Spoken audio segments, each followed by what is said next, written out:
Genesis 13. And Abram went up out of Egypt, he and his wife, and all that he had, and Lot with him, into the south. And Abram was very rich in cattle, and silver, and in gold. And he went on his journeys from the south even to Bethel, unto the place where his tent had been at the beginning, between Bethel and Hai, unto the place of the altar, which he had make there at the first. And there Abram called on the name of the Lord. And Lot also, which went with Abram, had flocks, and herds, and tents. And the land was not able to bear them, that they might dwell together, for their substance was great, so that they could not dwell together.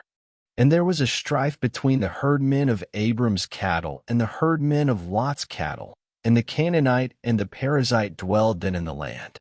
And Abram said unto Lot, Let there be no strife, I pray thee, between me and thee, and between my herdmen and thy herdmen, for we be brethren.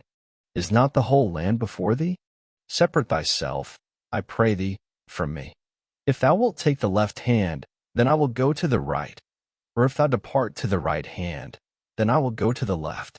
And Lot lifted up his eyes, and beheld all the plain of Jordan, that it was well watered everywhere, before the Lord destroyed Sodom and Gomorrah, even as the garden of the Lord, like the land of Egypt, as thou comest unto Zoar. Then Lot chose him all the plain of Jordan, and Lot journeyed east, and they separated themselves the one from the other. Abram dwelled in the land of Canaan, and Lot dwelled in the cities of the plain, and pitched his tent toward Sodom. But the men of Sodom were wicked and sinners before the Lord exceedingly. And the Lord said unto Abram, after that Lot was separated from him, Lift up now thine eyes, and look from the place where thou art northward, and southward, and eastward, and westward. For all the land which thou sayest, to thee will I give it, and to thy seed forever. And I will make thy seed as the dust of the earth, so that if a man can number the dust of the earth, then shall thy seed also be numbered. Arise, walk through the land in the length of it and in the breadth of it, for I will give it unto thee.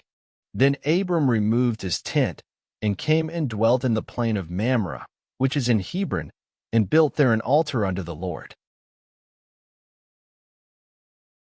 Thank you for listening. Up next, Genesis 14.